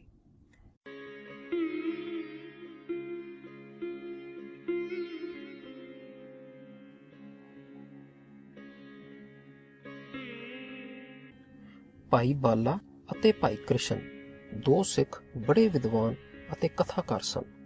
ਆਪਣੇ ਆਸ-ਪਾਸ ਦੇ ਪਿੰਡਾਂ ਵਿੱਚ ਬਹੁਤ ਪ੍ਰਸਿੱਧ ਸਨ। ਦੂਰ ਅਤੇ ਨੇੜੇ ਦੇ ਲੋਕੀ ਉਹਨਾਂ ਦੀ ਕਥਾ ਸੁਣਨ ਆਉਂਦੇ, ਉਹਨਾਂ ਨੂੰ ਆਪਣੇ ਪਿੰਡਾਂ ਵਿੱਚ ਵੀ ਬੁਲਾਉਂਦੇ ਅਤੇ ਉਹਨਾਂ ਦੇ ਵਿਚਾਰ ਸਰਵਣ ਕਰਦੇ। ਸਤਿਕਾਰ ਵਜੋਂ ਚੋਖੀ ਮਾਇਆ ਵੀ ਉਹਨਾਂ ਨੂੰ ਭੇਟ ਕਰਦੇ। ਕਥਾ ਕਰਵਾਉਣ ਵਾਲਿਆਂ ਦੀਆਂ ਮੰਗਾਂ ਬੜੀ ਮੁਸ਼ਕਲ ਪੂਰੀਆਂ ਕਰਦੇ। ਉਹਨਾਂ ਨੂੰ ਕਦੇ ਸੱਦਿਆਂ ਵੱਲੋਂ ਵੇਲ ਨਾ ਮਿਲਦਾ। ਉਹ ਇੱਕ ਵਾਰੀ ਬੜੀ ਮੁਸ਼ਕਲ ਨਾਲ ਸਮਾਂ ਕੱਢ ਕੇ ਗੁਰੂ ਅਰਜਨ ਦੇਵ ਜੀ ਦੇ ਦਰਸ਼ਨਾਂ ਲਈ ਅੰਮ੍ਰਿਤਸਰ ਪੁੱਜੇ। ਅੰਮ੍ਰਿਤ ਵੇਲੇ ਦੇ ਦੀਵਾਨ ਦੀ ਸਮਾਪਤੀ ਪਿੱਛੋਂ ਉਹਨਾਂ ਗੁਰੂ ਅਰਜਨ ਦੇਵ ਜੀ ਪਾਸ ਬੇਨਤੀ ਕੀਤੀ, ਗੁਰੂ ਜੀ, ਸਾਡੀ ਕਥਾ ਸਿੱਖ ਸੰਗਤ ਬੜੇ ਪਿਆਰ ਨਾਲ ਸੁਣਦੀ ਹੈ, ਸਾਡੀ ਕਦਰ ਵੀ ਬਹੁਤ ਕਰਦੀ ਹੈ। ਇਸ ਤਰ੍ਹਾਂ ਦੀ ਸਾਡੀ ਸੇਵਾ ਹੁੰਦੇ ਹੋਏ ਵੀ ਸਾਡੇ ਮਨਾਂ ਨੂੰ ਸ਼ਾਂਤੀ ਪ੍ਰਾਪਤ ਨਹੀਂ ਹੁੰਦੀ। ਸਾਡਾ ਮਨ ਸਦਾ ਅਸ਼ਾਂਤ ਰਹਿੰਦਾ ਹੈ। ਆਪ ਦੇ ਪਾਸੋਂ ਕੋਈ ਵੀ ਚੀਜ਼ ਛੁਪੀ ਹੋਈ ਨਹੀਂ। ਆਪ ਘੱਟ ਵਿੱਚ ਵਾਪਰਨ ਵਾਲੀ ਘਟਨਾ ਤੋਂ ਜਾਣੂ ਹੋ। ਸਾਨੂੰ ਸਮਝਾਓ, ਸਾਡੀ ਕਿਹੜੀ ਉਨਤਾਈ ਹੈ ਜਿਸ ਕਾਰਨ ਸਾਨੂੰ ਸ਼ਾਂਤੀ ਨਹੀਂ ਮਿਲਦੀ। ਗੁਰੂ ਅਰਜਨ ਦੇਵ ਜੀ ਨੇ ਉਹਨਾਂ ਨੂੰ ਦੱਸਿਆ, ਭਾਈ ਸਿੱਖੋ, ਤੁਸੀਂ ਕਥਾ ਬੜੇ ਚੰਗੇ ਢੰਗ ਨਾਲ ਕਰਦੇ ਹੋ। ਕਥਾ ਗਿਆਨ ਤੋਂ ਬਿਨਾਂ ਨਹੀਂ ਕੀਤੀ ਜਾ ਸਕਦੀ। ਇਸ ਲਈ ਤੁਸੀਂ ਚੋਖੇ ਵਿਦਵਾਨ ਵੀ ਹੋ। ਤੁਸੀਂ ਕਥਾ ਕਰਦੇ ਹੋ ਅਤੇ ਆਪਣੇ ਵਿਚਾਰ ਵੀ ਦਿੰਦੇ ਹੋ, ਪਰ ਤੁਸੀਂ ਆਪਣੀ ਕਹੀ ਹੋਈ ਕਥਾ ਉੱਪਰ ਆਪਣਾ ਜੀਵਨ ਨਹੀਂ ਢਾਲਦੇ। ਕਥਾ ਅਤੇ ਵਿਚਾਰ ਦੂਜਿਆਂ ਨੂੰ ਸੁਣਾਉਂਦੇ ਹੋ। ਜਿਹੜਾ ਸਿੱਖ ਤੁਸਾਂ ਦੀ ਕਥਾ ਸੁਣਦਾ ਹੈ ਅਤੇ ਉਸ ਅਨੁਸਾਰ ਆਪਣਾ ਜੀਵਨ ਢਾਲ ਲੈਂਦਾ ਹੈ, ਉਹ ਸ਼ਾਂਤੀ ਪ੍ਰਾਪਤ ਕਰ ਲੈਂਦਾ ਹੈ। ਆਪ ਜਦੋਂ ਕਥਾ ਕਰਦੇ ਹੋ ਅਤੇ ਵਿਚਾਰ ਦਿੰਦੇ ਹੋ, ਆਪ ਦੇ ਮੁਖ ਤੋਂ ਸਿੱਖ ਸੰਗਤ ਸੋਹਣੇ ਵਿਚਾਰ ਸੁਣ ਕੇ ਆਪ ਨੂੰ ਮਾਇਆ ਭੇਟ ਕਰਦੀ ਹੈ। ਮਾਇਆ ਦੇ ਆਉਂਦਿਆਂ ਹੀ ਤੁਸੀਂ ਭੁੱਲ ਜਾਂਦੇ ਹੋ ਕਿ ਜਿਹੜੇ ਬਚਨ ਤੁਸੀਂ ਆਪਣੇ ਮੁਖ ਤੋਂ ਕਹਿੰਦੇ ਹੋ, ਉਹਨਾਂ ਅਨੁਸਾਰ ਤੁਸੀਂ ਵੀ ਆਪਣਾ ਜੀਵਨ ਢਾਲਣਾ ਹੈ ਅਤੇ ਸ਼ਾਂਤੀ ਪ੍ਰਾਪਤ ਕਰਨੀ ਹੈ। ਜਦੋਂ ਤੱਕ ਤੁਸੀਂ ਗੁਰੂ ਦੇ ਬਚਨਾਂ ਉੱਪਰ ਚੱਲਣ ਦੀ ਕੋਸ਼ਿਸ਼ ਨਹੀਂ ਕਰੋਗੇ, ਤਦੋਂ ਤੱਕ ਆਪ ਨੂੰ ਸ਼ਾਂਤੀ ਪ੍ਰਾਪਤ ਨਹੀਂ ਹੋ ਸਕਦੀ। ਇਹ ਤਦ ਹੁੰਦਾ ਹੈ ਜਦੋਂ ਨਾਮ ਦੀ ਸਿੱਖਿਆ ਉੱਪਰ ਜੀਵਨ ਢਾਲਿਆ ਜਾਵੇ। ਜੀਵਨ ਨੂੰ ਨਾਮ ਉੱਪਰ ਢਾਲਣਾ ਹੀ ਨਾਮ ਦਾ ਸਿਮਰਨ ਹੈ। ਭਾਈ ਬਾਲੇ ਅਤੇ ਭਾਈ ਕ੍ਰਿਸ਼ਨ ਨੇ ਗੁਰੂ ਅਰਜਨ ਦੇਵ ਜੀ ਦੀ ਸਿੱਖਿਆ ਉੱਪਰ ਅਮਲ ਕਰਨਾ ਸ਼ੁਰੂ ਕਰ ਦਿੱਤਾ। ਉਹਨਾਂ ਨੂੰ ਸ਼ਾਂਤੀ ਮਿਲੀ। ਜਿਸ ਪਿੰਡ ਵਿੱਚ ਉਹਨਾਂ ਕਥਾ ਅਤੇ ਆਪਣੇ ਵਿਚਾਰ ਦਿੱਤੇ, ਹਰ ਸੁਣਨ ਵਾਲੇ ਸਿੱਖ ਨੂੰ ਗੁਰੂ ਦੀ ਸਿੱਖਿਆ ਉੱਪਰ ਚੱਲ ਕੇ ਆਪਣੇ ਜੀਵਨ ਵਿੱਚ ਸ਼ਾਂਤੀ ਪ੍ਰਾਪਤ ਕਰਨ ਦਾ ਢੰਗ ਦੱਸਿਆ। ਮਨ ਦੀ ਸ਼ਾਂਤੀ ਦਾ ਉਪਦੇਸ਼ ਇਸ ਸਾਖੀ ਵਿੱਚ ਜੋ ਮਿਲਦਾ ਹੈ, ਉਹ ਨਾ ਸਿਰਫ ਪੰਥ ਦੇ ਪ੍ਰਚਾਰਕਾਂ ਤੇ ਲਾਗੂ ਹੁੰਦਾ ਹੈ, ਬਲਕਿ ਸਾਰੀ ਸਿੱਖ ਸੰਗਤ ਤੇ ਵੀ। ਮਨ ਦੀ ਸ਼ਾਂਤੀ ਦਾ ਇੱਕੋ ਇੱਕ ਰਸਤਾ ਇਹੀ ਹੈ ਕਿ ਸਿੱਖ ਗੁਰਬਾਣੀ ਵਿੱਚ ਦਿੱਤੇ ਉਪਦੇਸ਼ ਨੂੰ ਸਮਝ ਕੇ ਉਸ ਅਨੁਸਾਰ ਆਪਣਾ ਜੀਵਨ ਢਾਲੇ। ਗੁਰੂ ਦੀ ਸਿੱਖਿਆ ਤੇ ਚੱਲਣਾ ਹੀ ਨਾਮ ਸਿਮਰਨ ਹੈ।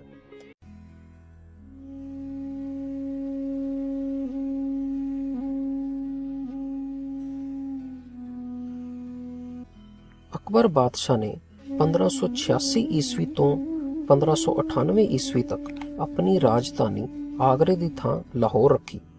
3 ਸਾਲ ਲਗਾਤਾਰ ਬਾਰਿਸ਼ ਨਾ ਹੋਈ, ਜਿਸ ਕਾਰਨ ਫਸਲਾਂ ਨਾ ਹੋਈਆਂ। ਹਰ ਪਾਸੇ ਅੰਨ ਦਾ ਘਾਟਾ ਹੋ ਗਿਆ। 1595 ਈਸਵੀ ਵਿੱਚ ਕਾਲ ਪੈ ਗਿਆ। ਭੁੱਖ ਨਾਲ ਲੋਕੀ ਮਰਨ ਲੱਗੇ। ਲਾਹੌਰ ਸ਼ਹਿਰ ਵਿੱਚ ਮੁਰਦਿਆਂ ਦੀਆਂ ਲਾਸ਼ਾਂ ਗਲੀਆਂ ਬਾਜ਼ਾਰਾਂ ਵਿੱਚ ਰੁਲਣ ਲੱਗੀਆਂ। ਹਰ ਪਾਸੇ ਹਰ ਵੇਲੇ ਲੋਕਾਂ ਦੇ ਰੋਣ ਕੁਰਲਾਉਣ ਦੀਆਂ ਆਵਾਜ਼ਾਂ ਆਉਣ ਲੱਗੀਆਂ। ਅਕਬਰ ਬਾਦਸ਼ਾਹ ਉਹਨਾਂ ਦਿਨਾਂ ਵਿੱਚ ਲਾਹੌਰ ਹੀ ਸੀ। ਉਸ ਪਾਸੋਂ ਗਲੀਆਂ ਬਾਜ਼ਾਰਾਂ ਵਿੱਚੋਂ ਆਉਂਦੀ ਮੁਰਦਿਆਂ ਦੀ ਬਦਬੂ ਸਹਾਰੀ ਨਾ ਜਾ ਸਕੀ। ਉਹ ਲਾਹੌਰ ਛੱਡ ਕੇ ਕਲਾਨੌਰ ਚਲਾ ਗਿਆ। ਗੁਰੂ ਅਰਜਨ ਦੇਵ ਜੀ ਨੇ ਜਦੋਂ ਲਾਹੌਰ ਦੀ ਇਹ ਹਾਲਤ ਸੁਣੀ ਤਾਂ ਆਪ ਲਾਹੌਰ ਪੁੱਜ ਗਏ। ਸਿੱਖ ਸੰਗਤਾਂ ਅਤੇ ਮਸੰਦਾਂ ਨੂੰ ਹੁਕਮ ਕਰ ਦਿੱਤਾ ਕਿ ਉਹ ਆਪਣਾ ਦਸਵੰਧ ਅਤੇ ਹੋਰ ਭੇਟਾ ਲੈ ਕੇ ਲਾਹੌਰ ਪੁੱਜਣ। ਲਾਹੌਰ ਸ਼ਹਿਰ ਪੁੱਜ ਕੇ ਆਪ ਨੇ ਬੌਲੀ ਸਾਹਿਬ ਦੀ ਉਸਾਰੀ ਸ਼ੁਰੂ ਕਰਵਾ ਦਿੱਤੀ ਤਾਂ ਜੋ ਬੇਰੁਜ਼ਗਾਰਾਂ ਨੂੰ ਕੰਮ ਮਿਲ ਸਕੇ, ਅਤੇ ਨਾਲ ਹੀ ਲੰਗਰ ਲਗਵਾ ਦਿੱਤੇ ਤਾਂ ਜੋ ਭੁੱਖਿਆਂ ਨੂੰ ਪੇਟ ਭਰਨ ਲਈ ਅੰਨ ਮਿਲ ਸਕੇ। ਇਸ ਸਮੇਂ ਅੰਮ੍ਰਿਤਸਰ ਦੀ ਉਸਾਰੀ ਚੱਲ ਰਹੀ ਸੀ, ਜੋ ਗੁਰੂ ਸਾਹਿਬ ਨੇ ਰੁਕਵਾ ਕੇ ਲਾਹੌਰ ਸ਼ਹਿਰ ਦੀ ਮਦਦ ਲਈ ਪਹਿਲ ਕੀਤੀ। ਆਪ ਨੇ ਆਪਣੀ ਹੱਥੀਂ ਗਲੀਆਂ ਅਤੇ ਬਾਜ਼ਾਰਾਂ ਵਿੱਚੋਂ ਮੁਰਦਿਆਂ ਦੀਆਂ ਲਾਸ਼ਾਂ ਇਕੱਠੀਆਂ ਕਰਕੇ ਉਹਨਾਂ ਨੂੰ ਜਲਾਉਣ ਦਾ ਕੰਮ ਸ਼ੁਰੂ ਕਰ ਦਿੱਤਾ। ਗੁਰੂ ਅਰਜਨ ਦੇਵ ਜੀ ਨੂੰ ਆਪਣੇ ਹੱਥੀਂ ਲਾਸ਼ਾਂ ਢੋਂਦੇ ਦੇਖ ਕੇ ਹਰ ਦੇਖਣ ਵਾਲਾ ਪਿੱਛੇ ਨਾ ਰਹਿ ਸਕਿਆ। ਉਹਨਾਂ ਵੀ ਆਪਣੀ ਵਿੱਤ ਤੇ ਹਿੱਸਾ ਪਾਇਆ। ਗੁਰੂ ਅਰਜਨ ਦੇਵ ਜੀ ਨੇ 8 ਮਹੀਨੇ ਲਾਹੌਰ ਰਹਿ ਕੇ ਹਰ ਦੁਖੀਏ ਦਾ ਦਰਦ ਵੰਡਾਇਆ। ਲਾਹੌਰ ਸ਼ਹਿਰ ਵਿੱਚ ਆਪ ਦੇ ਪਾਸ ਭਾਈ ਸਾਈਂ ਦਿੱਤਾ ਅਤੇ ਸੈਦੋ ਨੇ ਹਾਜ਼ਰ ਹੋ ਕੇ ਬੇਨਤੀ ਕੀਤੀ, ਗੁਰੂ ਨਾਨਕ ਦੇਵ ਜੀ ਲਾਹੌਰ ਸ਼ਹਿਰ ਨੂੰ ਜ਼ਹਿਰ ਕਹਿਰ ਆਖ ਗਏ ਸਨ ਅਤੇ ਅਸੀਂ ਲਾਹੌਰ ਸ਼ਹਿਰ ਵਿੱਚ ਰਹਿੰਦੇ ਹਾਂ, ਸੋ ਅਸੀਂ ਕਹਿਰ ਤੋਂ ਕਿਵੇਂ ਬਚ ਸਕਦੇ ਹਾਂ। ਗੁਰੂ ਅਰਜਨ ਦੇਵ ਜੀ ਨੇ ਫਰਮਾਇਆ, ਲਾਹੌਰ ਸ਼ਹਿਰ ਉਹਨਾਂ ਲਈ ਅੰਮ੍ਰਿਤਸਰ ਸਿਫਤੀ ਦਾ ਘਰ ਹੀ ਹੈ ਜਿਹੜੇ ਹਰ ਵੇਲੇ ਉਸ ਮਾਲਕ ਦੀਆਂ ਸਿਫਤਾਂ ਦੀ ਵਿਚਾਰ ਕਰਦੇ ਹਨ। ਇੱਕ ਦਿਨ ਜ਼ਿਲ੍ਹਾ ਚੰਗ ਦਾ ਰਹਿਣ ਵਾਲਾ ਪ੍ਰਸਿੱਧ ਹਕੀਮ ਵਜ਼ੀਰ ਖਾਨ ਗੁਰੂ ਜੀ ਦੇ ਦਰਸ਼ਨਾਂ ਲਈ ਲਾਹੌਰ ਆਇਆ। ਗੁਰੂ ਅਰਜਨ ਦੇਵ ਜੀ ਨੇ ਉਸ ਦੀ ਹਲੀਮੀ ਦੇਖ ਕੇ ਦੱਸਿਆ, ਅੱਲਾ ਦੀ ਯਾਦ ਵਿਸਰਨ ਨਾ ਦੇਣੀ, ਸਬਰ ਰੱਖਣਾ, ਹਲੀਮੀ ਧਾਰਨ ਕਰਨੀ, ਵੰਡ ਖਾਣਾ ਅਤੇ ਮਨ ਉੱਪਰ ਕਾਬੂ ਰੱਖਣਾ, ਇਹ 5 ਨਮਾਜ਼ਾਂ ਹਨ। ਗੁਰੂ ਅਰਜਨ ਦੇਵ ਜੀ ਦੀ ਸੇਵਾ ਬਾਰੇ ਜਦੋਂ ਅਕਬਰ ਨੂੰ ਪਤਾ ਲੱਗਾ ਤਾਂ ਉਹ 24 ਨਵੰਬਰ 1598 ਈਸਵੀ ਨੂੰ ਆਗਰੇ ਨੂੰ ਜਾਂਦਾ ਹੋਇਆ ਗੋਇੰਦਵਾਲ ਵਿਖੇ ਆਪ ਜੀ ਦੇ ਦਰਸ਼ਨ ਕਰਕੇ ਗਿਆ। ਅਸੀਂ ਦੇਖਿਆ ਗੁਰੂ ਨਾਨਕ ਦਾ ਘਰ ਸਦਾ ਹੀ ਗਰੀਬਾਂ, ਲੋੜਵੰਦਾਂ ਅਤੇ ਨਿਆਸਰਿਆਂ ਦੀ ਸੇਵਾ ਵਿੱਚ ਤਤਪਰ ਰਹਿੰਦਾ ਹੈ। ਇਹ ਗੁਰੂਆਂ ਦੀ ਆਪ ਹੱਥੀਂ ਕੀਤੀ ਸੇਵਾ ਦੇ ਪੂਰਨਿਆਂ ਦਾ ਨਤੀਜਾ ਹੀ ਹੈ ਕਿ ਅੱਜ ਵੀ ਕਈ ਸੰਸਥਾਵਾਂ ਬਗੈਰ ਕਿਸੇ ਭੇਦ-ਭਾਵ ਦੇ ਲੁਕਾਈ ਦੀ ਸੇਵਾ ਕਰ ਰਹੀਆਂ ਹਨ, ਜਿਵੇਂ ਭਗਤ ਪੂਰਨ ਸਿੰਘ ਜੀ ਦਾ ਪਿੰਗਲਵਾੜਾ, ਯੂਨਾਈਟਿਡ ਸਿੱਖਸ, ਖਾਲਸਾ ਏਡ, ਪ੍ਰਭ ਆਸਰਾ ਟਰਸਟ, ਬੀਬੀ ਪ੍ਰਕਾਸ਼ ਕੌਰ ਦਾ ਯੂਨੀਕ ਹੋਮ ਤੇ ਹੋਰ ਬਹੁਤ ਸਾਰੇ। ਕਿਰਤੀ ਸਿੱਖਾਂ ਲਈ ਐਸੀਆਂ ਸੰਸਥਾਵਾਂ ਨੂੰ ਤਨ, ਮਨ ਤੇ ਧਨ ਨਾਲ ਸਹਿਯੋਗ ਕਰਨਾ ਚਾਹੀਦਾ ਹੈ, ਕਿਉਂਕਿ ਗਰੀਬ ਦਾ ਮੂੰਹ ਹੀ ਤਾਂ ਗੁਰੂ ਦੀ ਗੋਲਕ ਹੈ।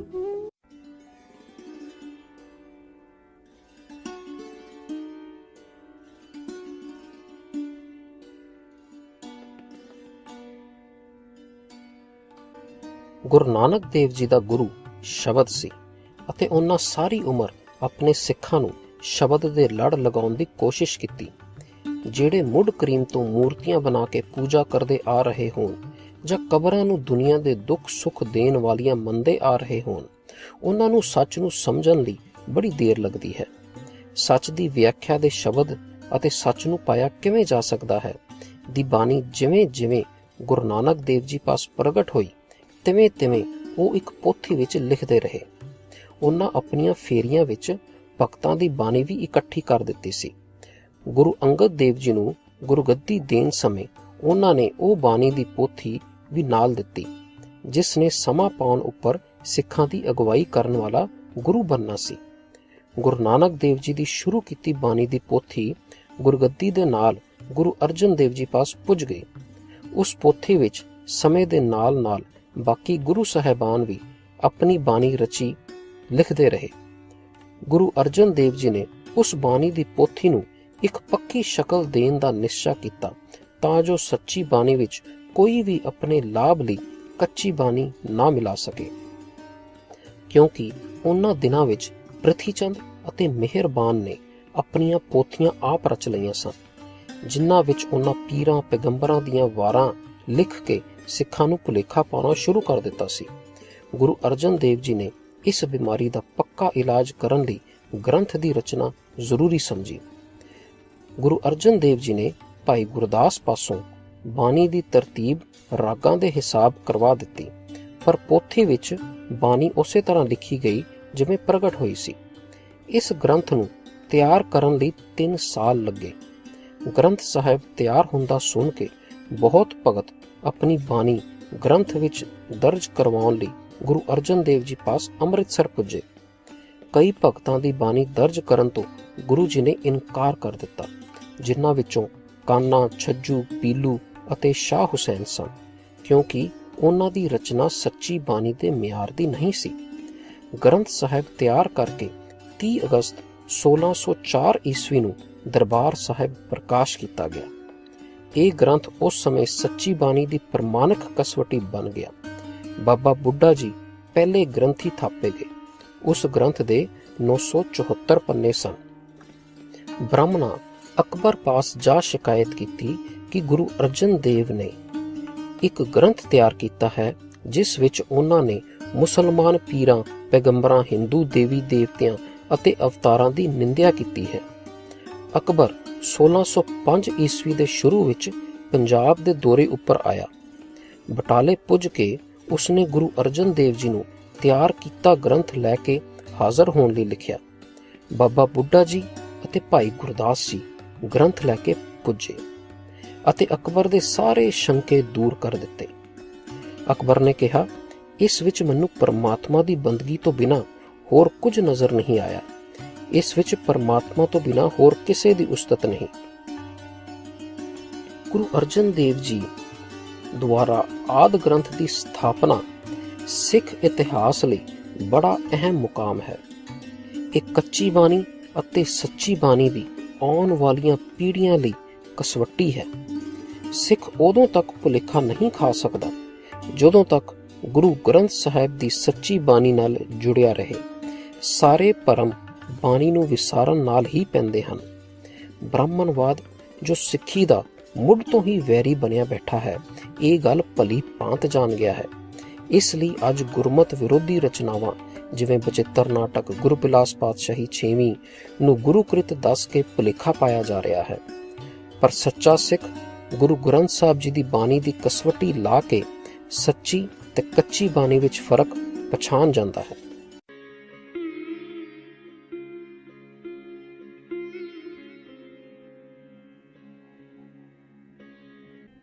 ਗੁਰੂ ਅਰਜਨ ਦੇਵ ਜੀ ਦੇ ਪੁੱਤਰ ਸ਼੍ਰੀ ਹਰਗੋਬਿੰਦ ਜੀ 9 ਸਾਲਾਂ ਦੇ ਹੋਏ ਤਾਂ ਚੰਦੂ ਦੇ ਬ੍ਰਾਹਮਣਾਂ ਨੇ ਉਹਨਾਂ ਨੂੰ ਚੰਦੂ ਦੀ ਲੜਕੀ ਲਈ ਪਸੰਦ ਕਰਕੇ ਵਜ਼ੀਰ ਚੰਦੂ ਨੂੰ ਲਿਖ ਭੇਜਿਆ। ਚੰਦੂ ਨੂੰ ਦਿੱਲੀ ਦੇ ਬਾਦਸ਼ਾਹ ਦਾ ਵਜ਼ੀਰ ਹੋਣ ਦਾ ਬਹੁਤ ਹੰਕਾਰ ਸੀ। ਚੰਦੂ ਨੂੰ ਜਦੋਂ ਬ੍ਰਾਹਮਣਾਂ ਦੀ ਪਸੰਦ ਦਾ ਸੁਨੇਹਾ ਮਿਲਿਆ ਤੇ ਉਸਨੇ ਕਿਹਾ, ਬ੍ਰਾਹਮਣਾਂ ਨੇ ਚੰਗਾ ਨਹੀਂ ਕੀਤਾ। ਮੇਰੀ ਲੜਕੀ ਚੁਬਾਰੇ ਦੀ ਇੱਟ ਨਿਆਈ ਸੀ, ਉਹਨਾਂ ਮੋਰੀ ਵਰਗੀ ਕੁੱਲ ਵਿੱਚ ਲਗਾ ਦਿੱਤੀ। ਚੰਦੂ ਨੇ ਆਪਣੇ ਆਪ ਨੂੰ ਸ਼ਾਹੀ ਖਾਨਦਾਨ ਦਾ ਸਮਝਿਆ ਅਤੇ ਗੁਰੂ ਘਰ ਨੂੰ ਫਕੀਰਾਂ ਦੀ ਕੁੱਲੀ ਬਣਾ ਦਿੱਤਾ। ਚੰਦੂ ਦਾ ਕਹਿਣਾ ਦੀਵਾਨ ਵਿੱਚ ਬੈਠੇ ਸਿੱਖਾਂ ਨੂੰ ਚੰਗਾ ਨਾ ਲੱਗਿਆ। ਉਹਨਾਂ ਸਲਾਹ ਕਰਕੇ ਗੁਰੂ ਅਰਜਨ ਦੇਵ ਜੀ ਨੂੰ ਚਿੱਠੀ ਲਿਖ ਦਿੱਤੀ, ਜਿਸ ਵਿੱਚ ਬੇਨਤੀ ਕੀਤੀ, ਚੰਦੂ ਹੰਕਾਰੀ ਦਾ ਰਿਸ਼ਤਾ ਨਹੀਂ ਲੈਣਾ, ਕਿਉਂਕਿ ਉਸਨੇ ਗੁਰੂ ਘਰ ਦੀ ਸ਼ਾਨ ਵਿੱਚ ਵੱਧ ਘੱਟ ਕਿਹਾ ਹੈ। ਚੰਦੂ ਲਾਲ ਖੱਤਰੀ ਰੋਹੇਲੇ ਪਿੰਡ ਜ਼ਿਲ੍ਹਾ ਗੁਰਦਾਸਪੁਰ ਦਾ ਰਹਿਣ ਵਾਲਾ ਸੀ। ਦਿੱਲੀ ਦੇ ਸਿੱਖਾਂ ਦੀ ਚਿੱਠੀ ਗੁਰੂ ਅਰਜਨ ਦੇਵ ਜੀ ਪਾਸ ਬ੍ਰਾਹਮਣਾਂ ਦੇ ਸ਼ਗਨ ਲੈ ਕੇ ਪੁੱਜਣ ਤੋਂ ਪਹਿਲਾਂ ਪੁੱਜ ਗਈ। ਚੰਦੂ ਦੀ ਲੜਕੀ ਦਾ ਸ਼ਗਨ ਲੈ ਕੇ ਬ੍ਰਾਹਮਣ ਜਦੋਂ ਪੁੱਜੇ ਤਾਂ ਗੁਰੂ ਅਰਜਨ ਦੇਵ ਜੀ ਨੇ ਰਿਸ਼ਤਾ ਲੈਣ ਤੋਂ ਨਾ ਕਰ ਦਿੱਤੀ।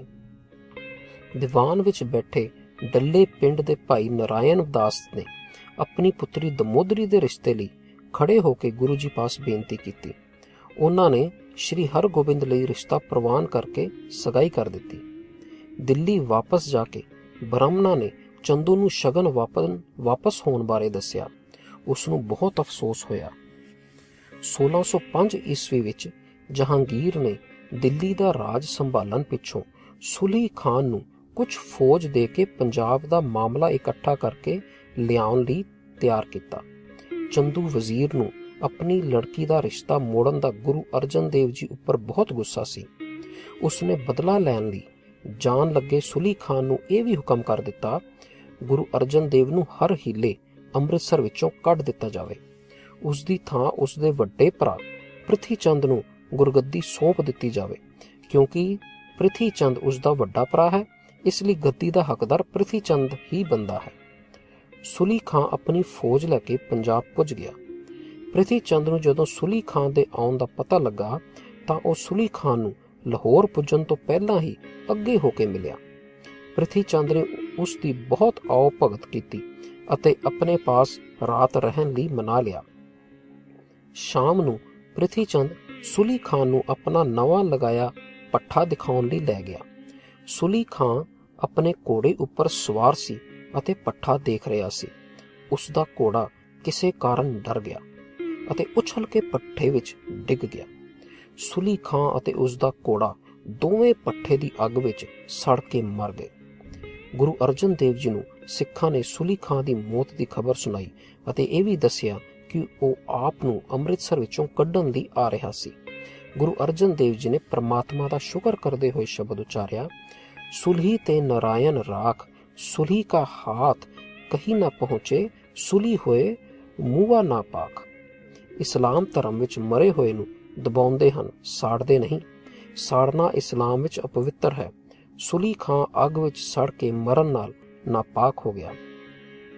ਸੁਲੀ ਖਾਨ ਦੀ ਮੌਤ ਦਾ ਜਦੋਂ ਉਸ ਦੇ ਭਤੀਜੇ ਸੁਲਭੀ ਖਾਨ ਨੂੰ ਪਤਾ ਲੱਗਾ ਤਾਂ ਉਸਨੇ ਚੰਦੂ ਨੂੰ ਕਿਹਾ, ਮੇਰੇ ਚਾਚੇ ਨੂੰ ਅਰਜਨ ਦੇਵ ਨੇ ਆਪਣੇ ਜਾਦੂ ਨਾਲ ਭੱਠੇ ਵਿੱਚ ਸੁੱਟ ਕੇ ਮਰਵਾਇਆ ਹੈ। ਮੈਂ ਆਪਣੇ ਚਾਚੇ ਦੀ ਮੌਤ ਦਾ ਬਦਲਾ ਉਸ ਪਾਸੋਂ ਲੈਣਾ ਚਾਹੁੰਦਾ ਹਾਂ। ਚੰਦੂ ਤਾਂ ਆਪ ਚਾਹੁੰਦਾ ਸੀ ਕਿਵੇਂ ਨਾ ਕਿਵੇਂ ਗੁਰੂ ਅਰਜਨ ਦੇਵ ਜੀ ਨੂੰ ਤੰਗ ਕੀਤਾ ਜਾਵੇ। ਉਸਨੇ ਜਹਾਂਗੀਰ ਪਾਸੋਂ ਸੁਲਭੀ ਖਾਨ ਨੂੰ ਬਦਲਾ ਲੈਣ ਦੀ ਆਗਿਆ ਲੈ ਦਿੱਤੀ। ਸੁਲਭੀ ਖਾਨ ਆਪਣੀ ਫੌਜ ਲੈ ਕੇ ਲਾਹੌਰ ਤੋਂ ਅੰਮ੍ਰਿਤਸਰ ਵੱਲ ਚੱਲ ਪਿਆ। ਰਸਤੇ ਵਿੱਚ ਦਰਿਆ ਬਿਆਸ ਦੇ ਕਿਨਾਰੇ ਉਸ ਦਾ ਝਗੜਾ ਆਪਣੇ ਇੱਕ ਸਰਦਾਰ ਹਸਨ ਅਲੀ ਨਾਲ ਹੋ ਗਿਆ, ਜਿਹੜਾ ਆਪਣੀ ਅਤੇ ਆਪਣੇ ਆਦਮੀਆਂ ਦੀ 1 ਸਾਲ ਦੀ ਪਿਛਲੀ ਰਹਿੰਦੀ ਤਨਖਾਹ ਮੰਗ ਰਿਹਾ ਸੀ। ਹਸਨ ਅਲੀ ਨੂੰ ਮੰਗ ਪੂਰੀ ਹੁੰਦੀ ਨਜ਼ਰ ਨਾ ਆਈ ਤਾਂ ਉਸਨੇ ਤਲਵਾਰ ਨਾਲ ਸੁਲਭੀ ਖਾਨ ਦਾ ਸਿਰ ਧੜ ਨਾਲੋਂ ਅਲੱਗ ਕਰ ਦਿੱਤਾ। ਸੁਲਭੀ ਖਾਨ ਦੇ ਇਸ ਤਰ੍ਹਾਂ ਮਾਰੇ ਜਾਣ ਉੱਪਰ ਚੰਦੂ ਦੀ ਆਸ ਗੁਰੂ ਅਰਜਨ ਦੇਵ ਜੀ ਨੂੰ ਅੰਮ੍ਰਿਤਸਰ ਵਿੱਚੋਂ ਕੱਢਣ ਦੀ ਅਧੂਰੀ ਹੀ ਰਹਿ ਗਈ। ਅਸੀਂ ਦੇਖਿਆ ਕਿ ਹੰਕਾਰੀ ਚੰਦੂ ਤੇ ਲਾਲਚੀ ਤੇ ਈਰਖਾਲੂ ਪ੍ਰਿਥੀ ਚੰਦ ਨੇ ਗੁਰੂ ਘਰ ਨਾਲ ਬਹੁਤ ਧਰੋਹ ਕਮਾਇਆ। ਪਰ ਜੇ ਅਸੀਂ ਪਾਰਖੂ ਅੱਖ ਨਾਲ ਦੇਖੀਏ ਤੇ ਅੱਜ ਵੀ ਸਾਨੂੰ ਹੰਕਾਰੀ ਸਿਆਸਤਦਾਨ ਅਤੇ ਲਾਲਚੀ ਡੇਰੇਦਾਰ ਗੁਰੂ ਘਰ ਨਾਲ ਧਰੋਹ ਕਮਾਉਂਦੇ ਨਜ਼ਰ ਆ ਜਾਣਗੇ।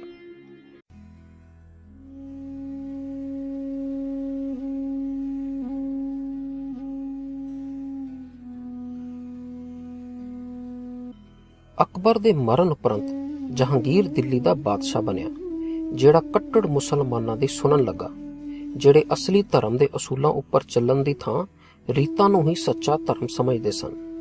ਮੁਰਤਜ਼ਾ ਖਾਨ, ਜਿਸ ਨੇ ਜਹਾਂਗੀਰ ਦੇ ਸ਼ਹਿਜ਼ਾਦੇ ਖੁਸਰੋ ਦੀ ਬਗਾਵਤ ਨੂੰ ਦਬਾਇਆ ਸੀ, ਉਸ ਦੀ ਹਰ ਗੱਲ ਜਹਾਂਗੀਰ ਸੁਣਦਾ ਸੀ ਅਤੇ ਉਸ ਨੂੰ ਪੁੱਛ ਕੇ ਹਰ ਕੰਮ ਕਰਦਾ ਸੀ।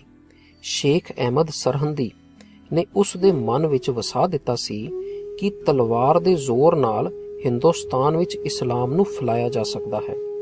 ਇਸ ਤਰ੍ਹਾਂ ਦੇ ਆਗੂ ਜਹਾਂਗੀਰ ਨੂੰ ਇਸਲਾਮ ਦੇ ਨਾਂ ਉੱਪਰ ਤਲਵਾਰ ਚਲਾਉਣ ਦੀ ਸਲਾਹ ਦਿੰਦੇ ਸਨ। ਉਸ ਨੂੰ ਜ਼ੁਲਮ ਕਰਨ ਤੋਂ ਰੋਕਣ ਵਾਲਾ ਕੋਈ ਨਹੀਂ ਸੀ। ਕੱਟੜ ਹਿੰਦੂ ਅਤੇ ਕੱਟੜ ਮੁਸਲਮਾਨਾਂ ਨੇ ਗੁਰੂ ਘਰ ਦੇ ਖਿਲਾਫ ਜਹਾਂਗੀਰ ਦੇ ਕੰਨ ਭਰੇ ਹੋਏ ਸਨ। ਤੁਜ਼ੱਕੇ ਜਹਾਂਗੀਰੀ ਵਿੱਚ ਜਹਾਂਗੀਰ ਗੁਰੂ ਸਾਹਿਬਾਨ ਬਾਰੇ ਆਪ ਲਿਖਦਾ ਹੈ, ਬਹੁਤ ਸਾਰੇ ਭੋਲੇ ਹਿੰਦੂਆਂ, ਮੂਰਖ ਅਤੇ ਕਮੀਨੇ ਮੁਸਲਮਾਨਾਂ ਨੂੰ ਅਰਜਨ ਨੇ ਆਪਣੀ ਰੋਹ ਰੀਤੀ ਦੇ ਅਨੁਸਾਰੀ ਬਣਾ ਕੇ ਪੀਰ ਅਤੇ ਵਲੀ ਹੋਣ ਦੀ ਉੱਚੀ ਢੋਂਡੀ ਪਟਵਾਈ ਹੋਈ ਸੀ। 3-4 ਪੀੜ੍ਹੀਆਂ ਤੋਂ ਇਹ ਦੁਕਾਨ ਚਾਲੂ ਸੀ।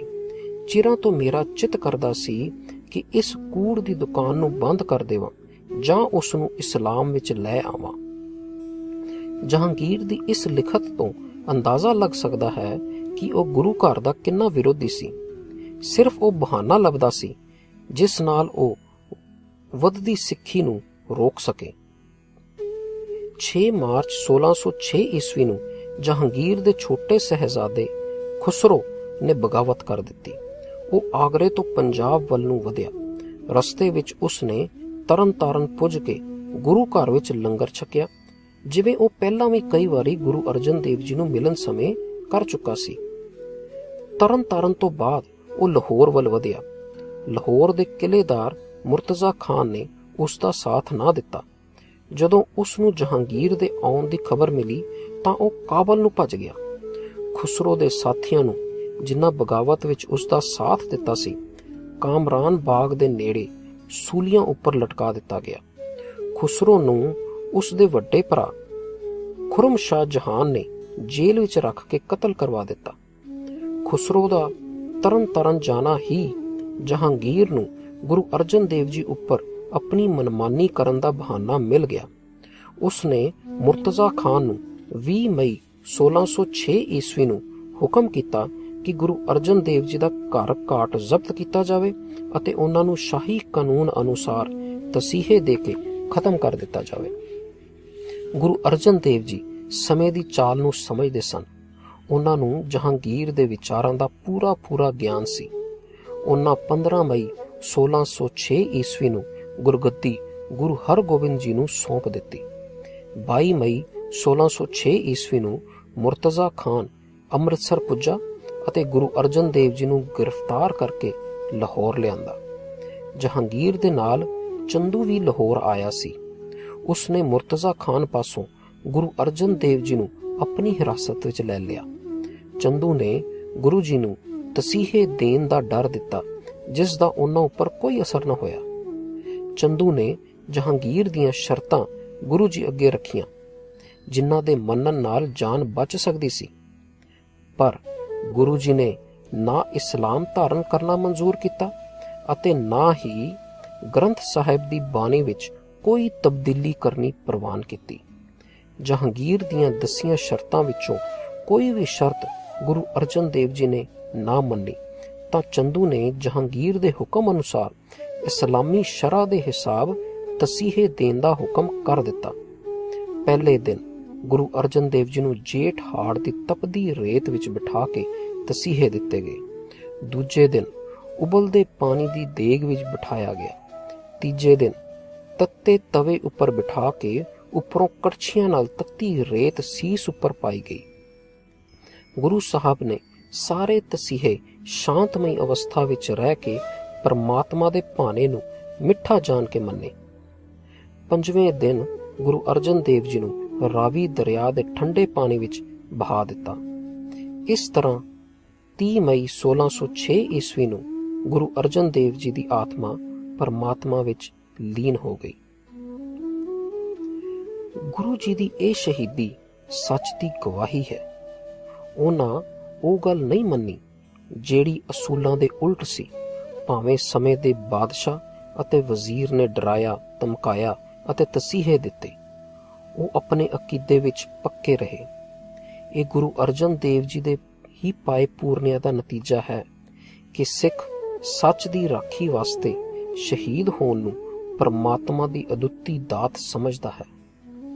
ਵਾਹਿਗੁਰੂ ਜੀ ਕਾ ਖਾਲਸਾ, ਵਾਹਿਗੁਰੂ ਜੀ ਕੀ ਫਤਿਹ।